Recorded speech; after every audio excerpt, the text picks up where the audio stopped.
With a busy news day, welcome aboard. Lights out. Welcome to another edition of the F1 Starting Grid. I am Brock Young. Right there is the Chaz Day. How you doing, man? I'm good. I get to be because Mike's not here, so I'm great. You're welcome. Absolutely welcome. But at least we had some racing over the weekend. We'll talk about that here in a minute, but we got some big news going on, some shuffling around on the grid, starting off with Bottas going to Alfa Romeo. Chaz, your thoughts on that, man? Oh, boy. Hey, he's out of Mercedes, so.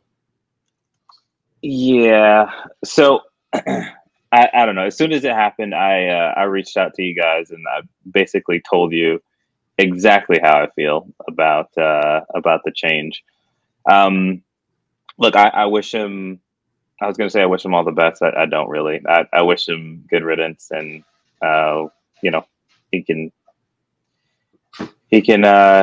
do his best somewhere else. I just don't think that after this season, I don't think that we'll hear very much from him. He'll be a Grosjean type driver where he's just taking up a seat for way too long. He'll probably, because of his reputation at Mercedes, which is just being at Mercedes, right? Like just by virtue of being at Mercedes, I think he'll be able to keep a seat for a long time anywhere else.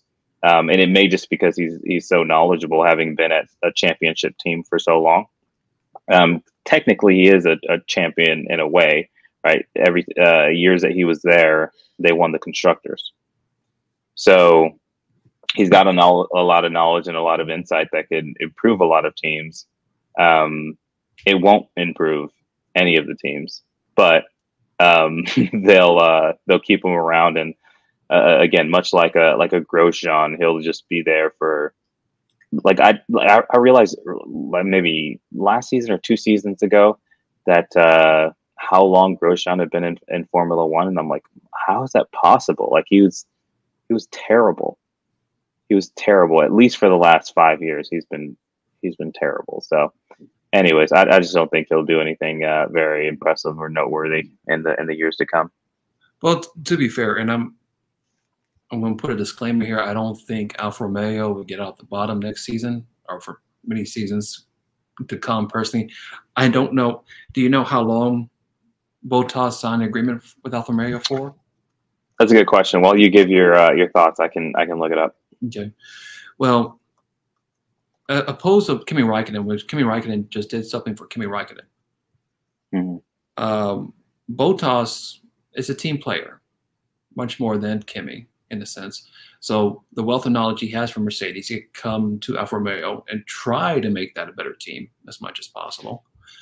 Said before, I don't think they'll get out the bottom too much. They may have like this season, you see some sort of sporadic grid placement with Kimi and Tonio Giovinetti to come into the top 10 and make a few points.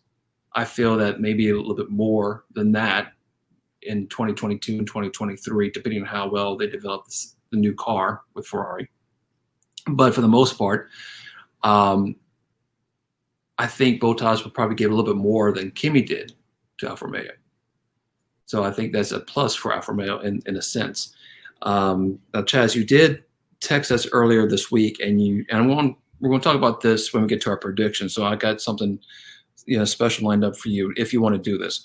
But you said, I predict Bottas will never see another podium in F1 after this season. Absolutely. Okay. Do you disagree?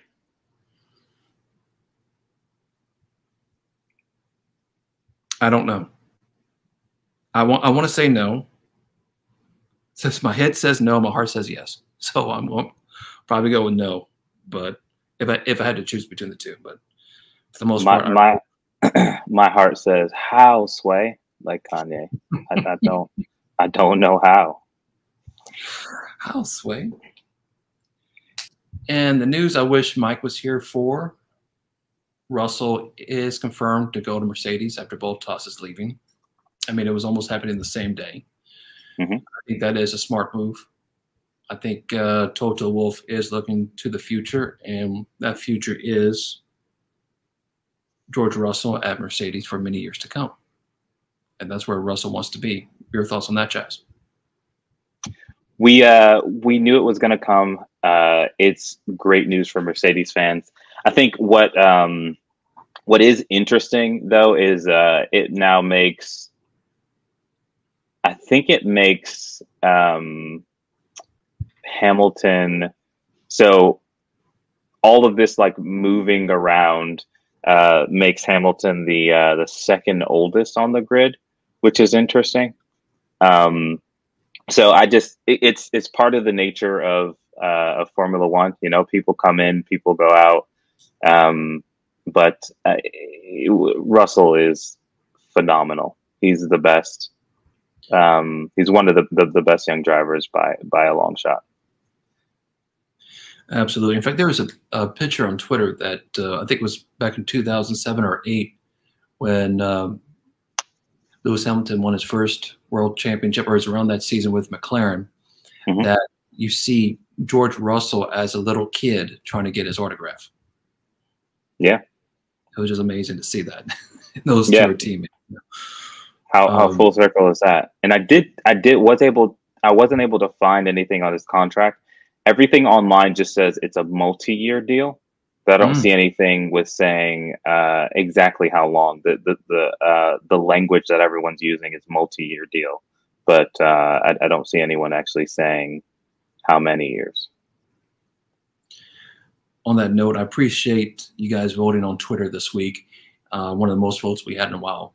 So, and most votes came in before the announcement happened, but you guys said with 45.7% said Bottas will go to Alfa Romeo.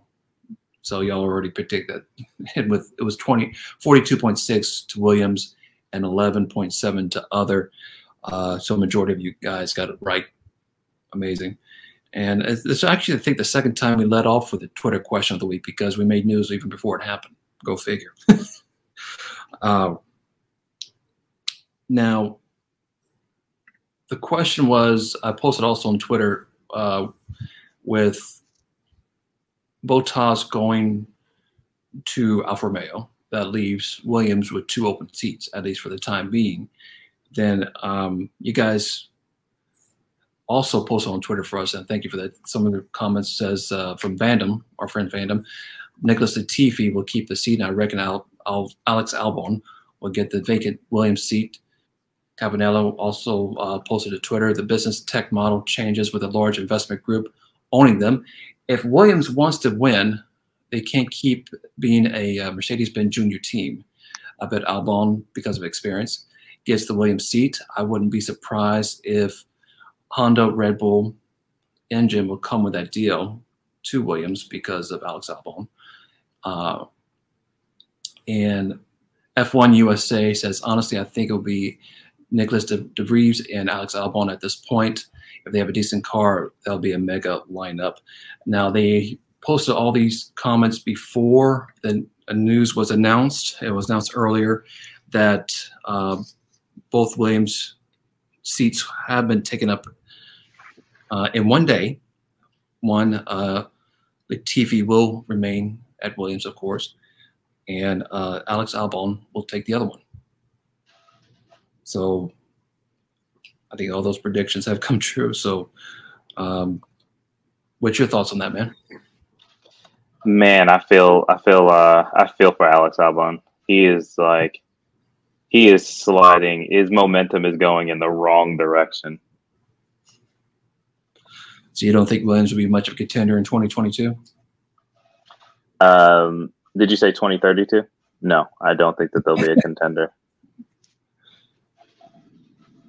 Well, it'll be interesting to see. He does bring some experience, but he's been out of seat. He's been out of Formula One seat for a while. So unless he gets some practice in the off season, yeah, I don't think. I mean, Williams has potential to move up, and one of the Twitter posts said that to be successful, and I agree with that. And I've been saying this for a while. That Williams needs to get out of the shadow of Mercedes and be their own team again. Understand Mercedes has junior teams Red Bull has junior teams, Ferrari has junior teams, but Williams has that legacy with them from many years ago. And I hate to see them being that junior team. So it's better to, I think it's better to have the, like, be in the shadow of greatness than be on your own and have no one care about you. I mean, what would Williams be on their own right now? They don't have the technical ability to really develop an engine worth talking about. So they have to source well, I mean, they have to source an engine from someone, obviously. Yeah, I don't know. I don't know how. Well, actually, I was going to say I don't know how they get better, but 2022 is a reset, so to speak, where everybody's got an opportunity to find a little bit of equity. And also, and we said this before too, that 2025, I believe there's a new power unit coming in, and rumored that Volkswagen for everybody. Oh, I didn't know about that. Yeah, it's going to be a new power unit, a new. It's going to be overwhelmed, just like the V6 hybrid era. This is going to be a new power unit altogether too. So with that, that's one of the things that is interesting to Volkswagen to come back into Formula One, either under the Audi or Porsche umbrella. And another thing we discussed also is some higher ups at Williams have worked with Volkswagen in the past in other racing forms, so they have established relationship. So Williams may go with the route of Volkswagen and have their power unit and just be out there and not be under Mercedes. So that'll be a very interesting situation there. Yeah. Yeah, it'll be interesting to see what happens. I'm kind of surprised they're playing musical chairs right now with everybody.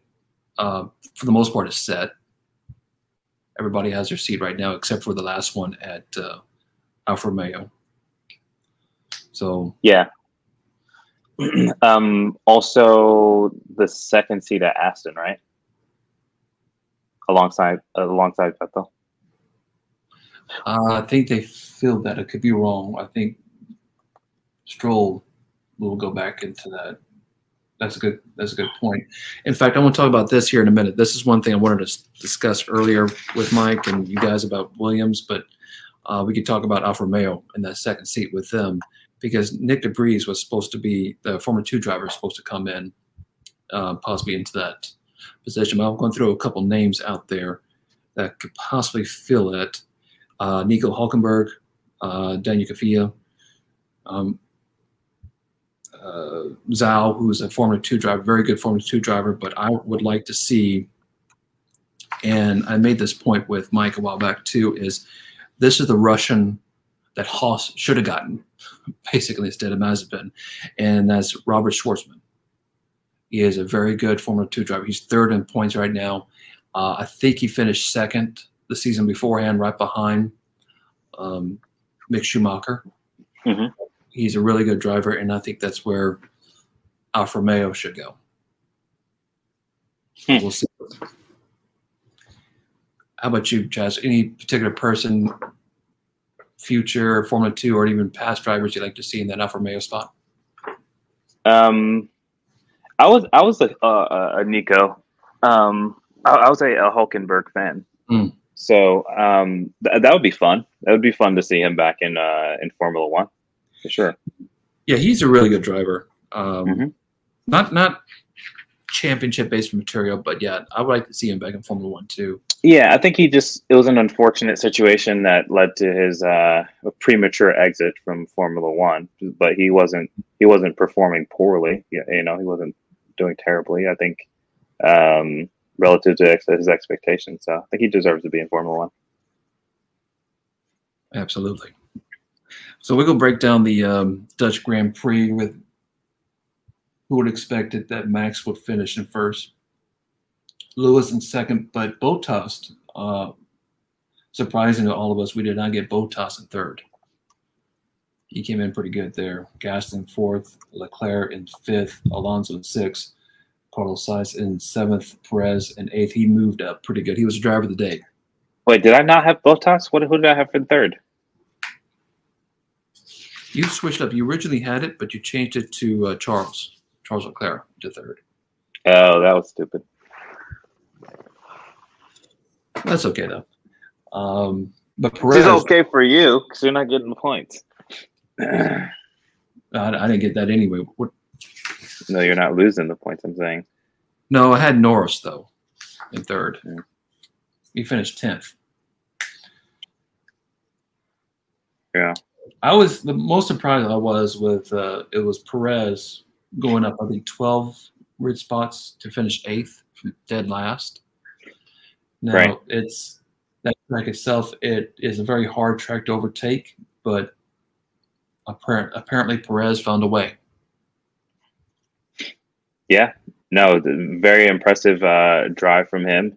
From a results standpoint, you also have to acknowledge that that Leclerc is constantly coming in with very, very solid results in that Ferrari, especially relative to his counterpart. He just keeps outperforming Sainz. So I mean, we kind of expect that from him. In my opinion, he's a world championship driver. Sainz is a very good driver. Maybe not world championship, but yeah, I think this race wasn't as much of a surprise, I guess, as it could have been. I think for the most part, even though we didn't do amazing on points as far as like predicting what would happen, I think no one was super surprised by any particular outcome. Maybe a decent Alonso finish was nice to see, right? Like him finishing. I think he finished what, 6th? Yeah, he finished 6th. Points. Yeah. Ocon finished in 9th. So both of them finished in points, which is nice to see. And I made this point earlier too. Is like since the past few races, Alonso seems to find his rhythm, and he's been finishing in points pretty good. Every single race. I mean, he finished ahead of a Ferrari in an Alpine. Yes. And actually, yeah, you passed Carlos there, if I'm not mistaken. And Pierre Gasly finished in 4th. He's also been pretty consistent himself. That's an excellent result for him. Very good result. Yeah. But your point on, we talked about this too, Daniel Ricciardo. I mean, you got 2 McLarens finished back-to-back 10th and 11th, but I don't know what happened this past week, and I don't know if it's just a downslide ever since the break for McLaren, or is it too early to tell?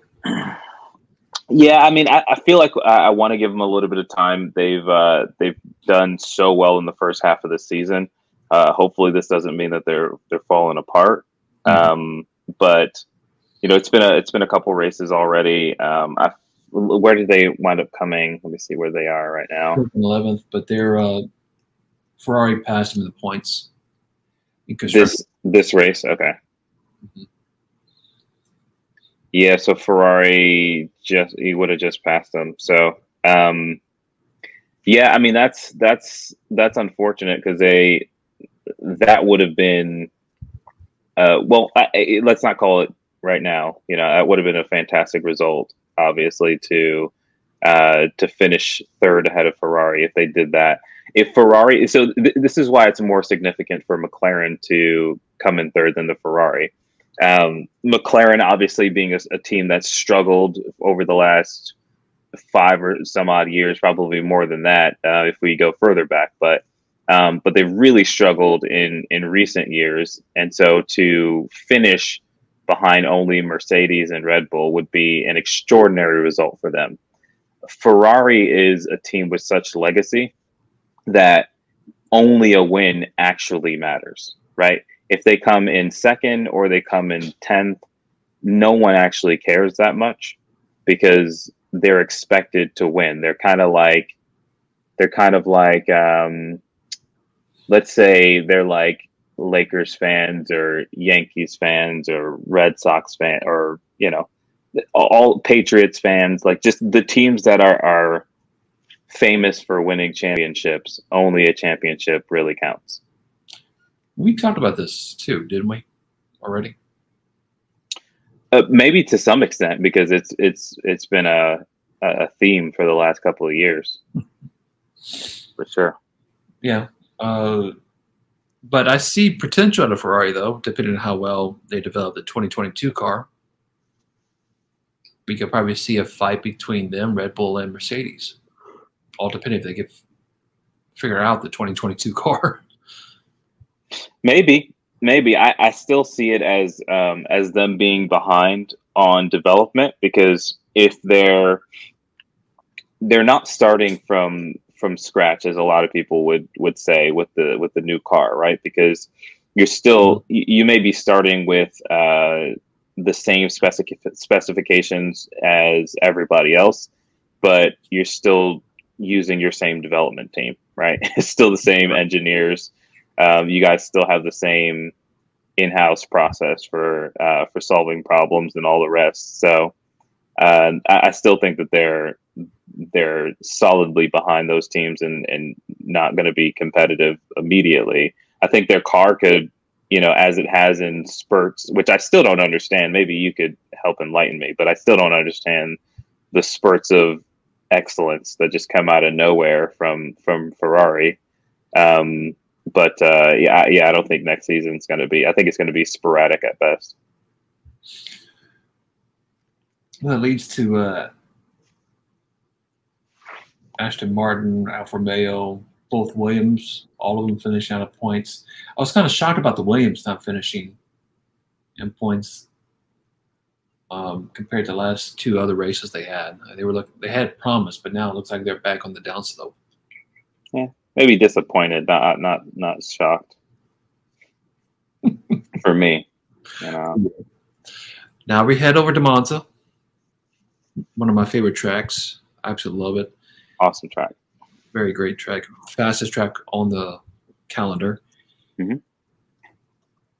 And this is going to be the second race with sprint races on Saturday. So qualifying will be on Friday, and sprint is going to be on Saturday to determine the race order on Sunday there. I was kind of surprised because I thought a sprint race would be something like similar to a NASCAR start where they are all moving. I didn't realize it was going to be a standstill start, like the normal lights out. Yeah. But I thought it was going to be like a moving start, you know, so they could get a move going, you know, type of thing. But that'd be interesting. But yeah, no, they start from the stop. Mm-hmm.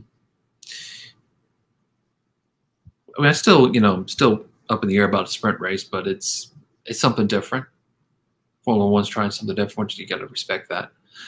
So we'll see. So we go into predictions. Mike actually texted us his predictions while we're here on air. He is going with, and beforehand we're making that joke. It's like we're going to put Mazepin on top and something else, so he could actually, you and I, Chaz, could actually try to make up in points there. But he has Verstappen coming on pole and winning, Perez in second, Hamilton in third, and his wild card prediction is Gasly will finish fourth. So with that, Chaz, what you got? Well, this is the 1 year anniversary of Gasly's win. That's right. Last year, I think that podium was Sainz and Stroll. That's right. So cringe. Oh, what a strange podium. Yeah. So I'll go Hamilton, Verstappen, Bottas. I'm gonna go with the strategy of just going after the same one every time and hoping that the consistency is what brings me success here. Okay. At least you got a plan.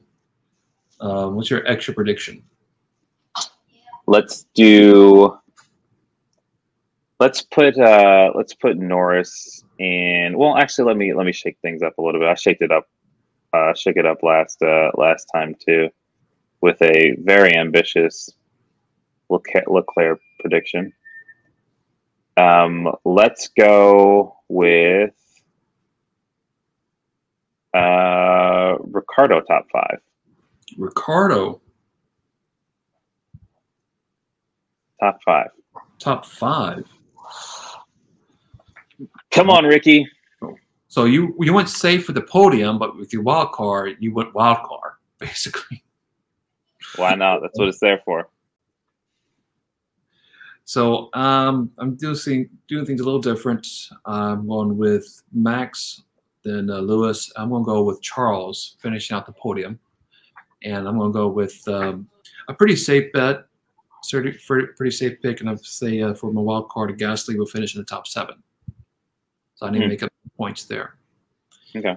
And speaking about points, after this past weekend, Mike has extended his lead to 390.5.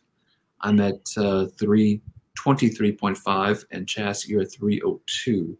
So we got some ground to make up. Yeah, sad story. That leads me to your text earlier.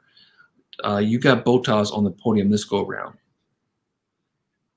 Do you think he will finish on the podium much more? I mean, he may be like a Kimi Räikkönen state of mind. It's like, I don't care. I'm going Alfa Romeo. I just don't care about Mercedes anymore. I mean, I hope not. I think, all of this plays into reputation, and his reputation is, for better or worse, it's not going in the right direction, right? Like, and I think that's no fault of his own. It's a tough situation to be in general, to be the second seat anywhere, because you're just not going. I mean, look at that Red Bull second seat, right? Like, it's just tough being in a second seat where there's a superstar, greatest of all time driver in the first seat. Your seat's always going to be insecure because you're always going to be guaranteed a loss, right? Like you're like, like, what more could he have done? Like let's be honest about it, right? They've won the constructors every year that he's been driving for them. What more could he have physically done? If they won the constructors, there's nothing else he could do. But the other thing he could have done was won the championship himself, right? Versus the GOAT. So, yeah. So it's a tough situation. I think that he'll probably finish out the season relatively strong to try to prove everyone wrong. He definitely has that competitive edge to him. So hopefully they still finish out strong and close out the season and close out Red Bull for the constructors. Well, you gave me a good Twitter question of the week, and I'm going to pose this question to you, Chaz. On how many more podiums do you think Bottas has before the end of the year? That'd be a good Twitter question out there for this week. That's a great question. What do you think? Well, there's 8 races left, not including Italy. So I'm going to say, I would say he'll probably come somewhere around 5. 5. Okay. So how confident are you on that? Quite. Okay. Because I got a proposal for you to make up some points. Okay. If he makes 5, 5 or over, we'll tack on 100 points to your total. But if Bottas makes 5, okay. But if he doesn't reach that 5, you lose 100 points. Okay. Well, 5 is more than 50%, so it's kind of like the The over under is kind of 50%, which is, that's not too crazy. Yeah, I'll say 5 is 5 out of 9 has to come in third. Man, hold on. Let me look back real quick. I'm going to take a look at the rest of the season. So, okay, so I just looked into it. There's actually 7 races left. So there's 1, 2, 3, 4, 5, 6, 7. Okay, so 8 including Italy, total. So let's just go with half of the remaining races. So if he wins more than half of the remaining races, then it's a deal. Yeah, I'll definitely take that. Now, what happens if we don't race? So let's say, well, actually, that's the reason why I changed it to half. I was going to say what happens if there's certain races that don't happen, but that's the reason why I changed it to half instead of a specific number. Because if we wind up canceling races, then it may make it really tough to get to 4. Okay, I'll take it. 4. Well, there's 1 less than I thought. I thought it was 9, but it's actually 8. Okay.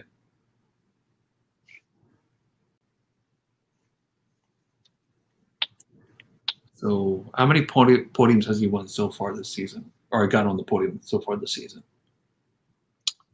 So 1, 2,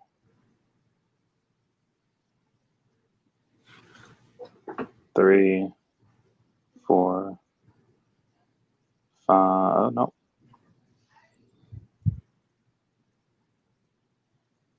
5, 6, 7.